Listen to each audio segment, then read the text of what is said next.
îles aimables aux noms rocailleux ou chantants, belles rivières tranquilles, un château Renaissance surgit soudain au détour d'un chemin poussiéreux. Voilà les images que le touriste emportera d'une rapide randonnée à travers l'Aveyron et le Tarn. Il a découvert et aimé les gorges du Vieur, les petits villages endormis dans la chaleur, Salles-la-Source baignée de lumière et la cathédrale rose qui veille sur Albi comme une forteresse. C'est à peine s'il a deviné derrière cet écran d'eau, de verdure et de pierre la présence insolite de la mine. Les houillères d'Aquitaine ont des superstructures modestes. Celles de Carmaux se dissimulent au creux d'un vallon.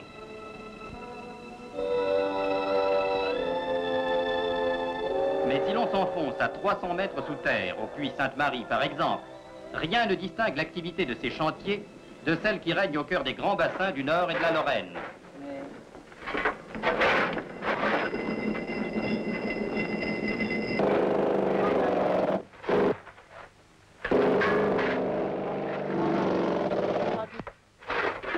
Rien, si ce n'est l'accent des mineurs.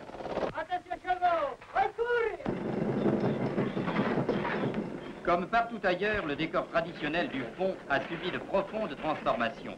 La machine tente à prendre en charge la part la plus dure du travail humain. On a vu apparaître tour à tour la chaîne sans fin, qui draine tout au long du chantier le charbon abattu pour le déverser sur des tapis roulants.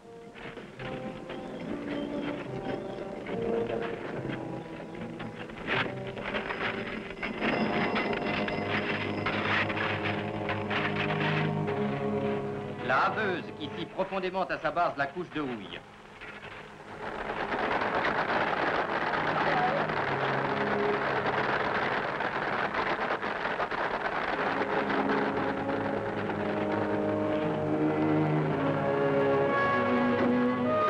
Et ce curieux engin, agité par la danse de Saint-Guy, qui charge avec son bec de canard 25 tonnes de charbon en une demi-heure.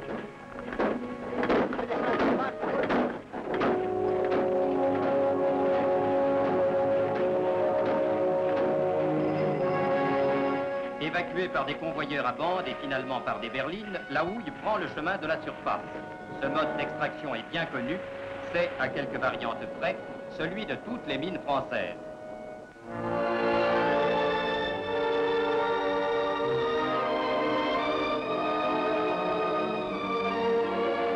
Mais le bassin d'Aquitaine, à côté de cet aspect classique des pays miniers, offre une particularité unique en Europe.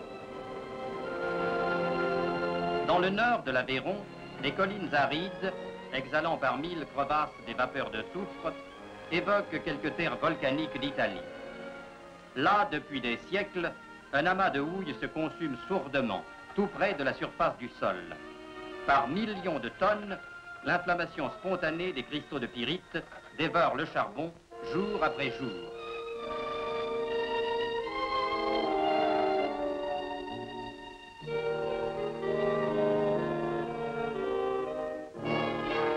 Foyer gigantesque, marmite du diable, que pour sa part, Aldebert, un mineur retraité de Decazeville, a su parfaitement adapter à son usage personnel.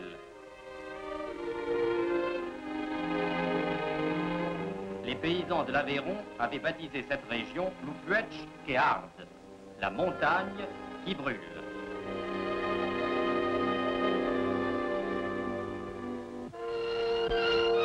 Il n'était pas question de laisser cette montagne de charbon se consumer sans aucun profit.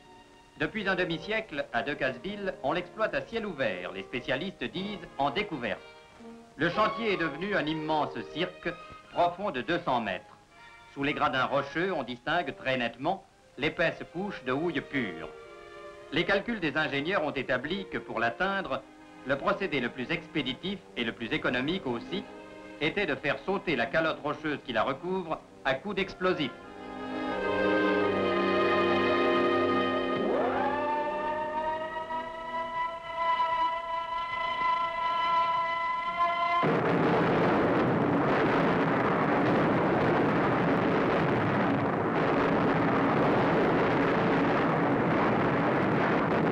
Cette méthode catégorique n'a pas fait l'affaire des habitants du petit hameau perché au sommet de la montagne. Peu à peu, le souffle des explosions désagrège ces maisons depuis longtemps abandonnées.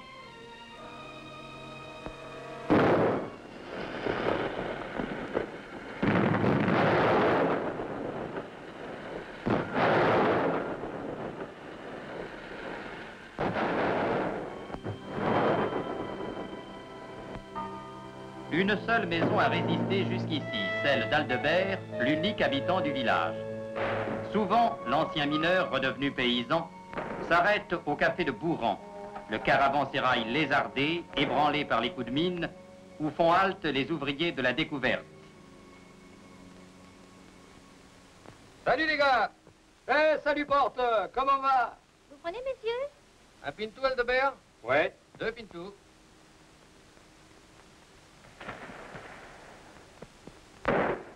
Mélanie! Oh, ils vont finir par me démolir ma baraque.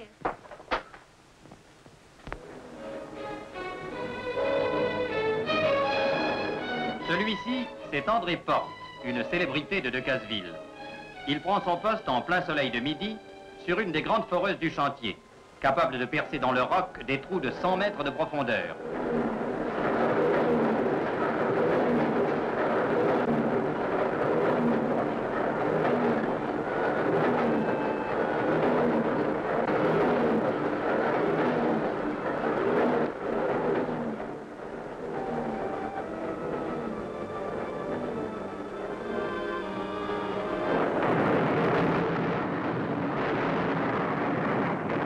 L'explosif ayant fait son œuvre, il faut déblayer les terres abattues.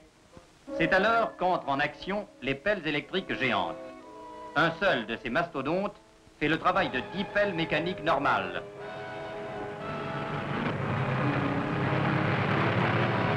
Une voiture de tourisme tiendrait à l'aise dans l'énorme godet qui ramasse sans effort 10 tonnes de terre et de rochers et les dépose délicatement dans une benne.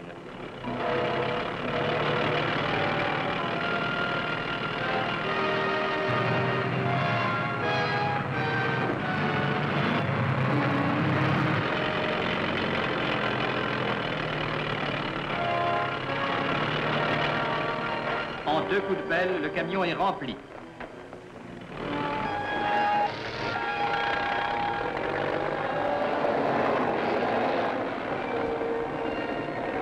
Rien n'arrête les puissants véhicules chargés d'évacuer les déblais. Ni les pentes les plus raides, ni les pires bourbiers de la mauvaise saison.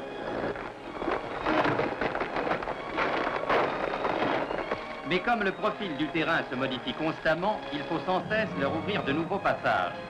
Rien de plus simple pour Bourgnenesque, le contremaître de la découverte.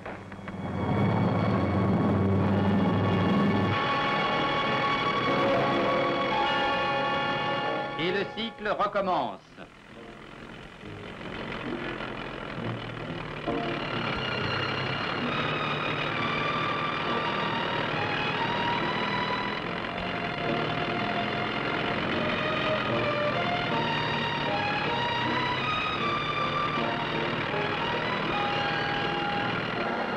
Chargement des terres, transport, déchargement, rechargement, la ronde infernale tourne jour et nuit. Morceau par morceau, la montagne change de place.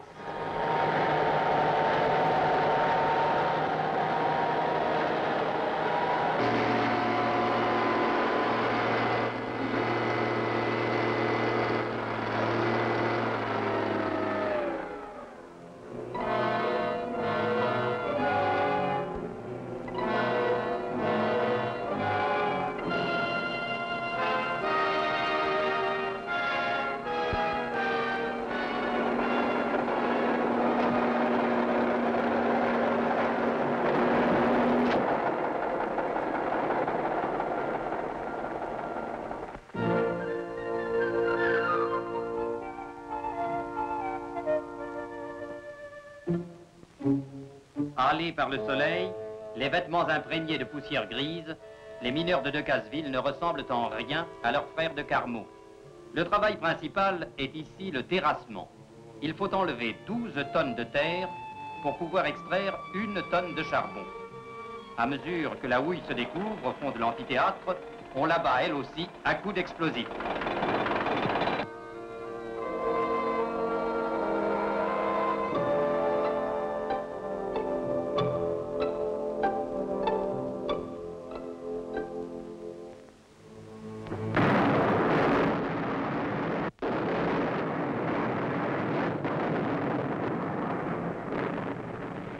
Le problème de l'extraction, si compliqué en mine profonde, devient alors d'une remarquable simplicité.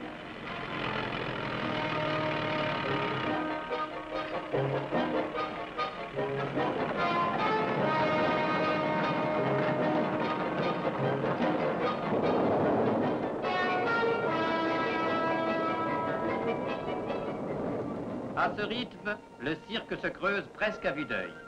Dans quelques années, la montagne aura disparu. Aldebert assiste, impassible, à ce gigantesque bouleversement.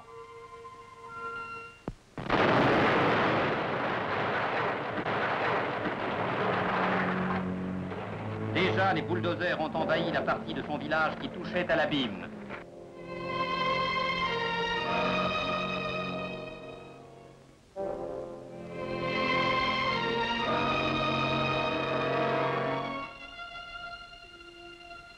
Le dernier habitant du hameau sait qu'un jour prochain, il devra à son tour abandonner sa maison. Il le sait depuis qu'il a croisé pour la première fois les monstres venus en renfort pour accélérer le grignotage de la montagne.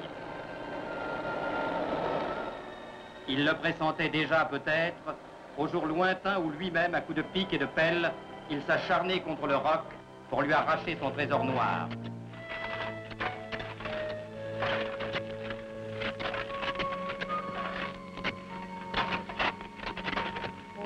Seulement, le temps ne marche plus au pas de son attelage. Le monde moderne est pressé. Plus vite, encore plus vite, les machines sont infatigables.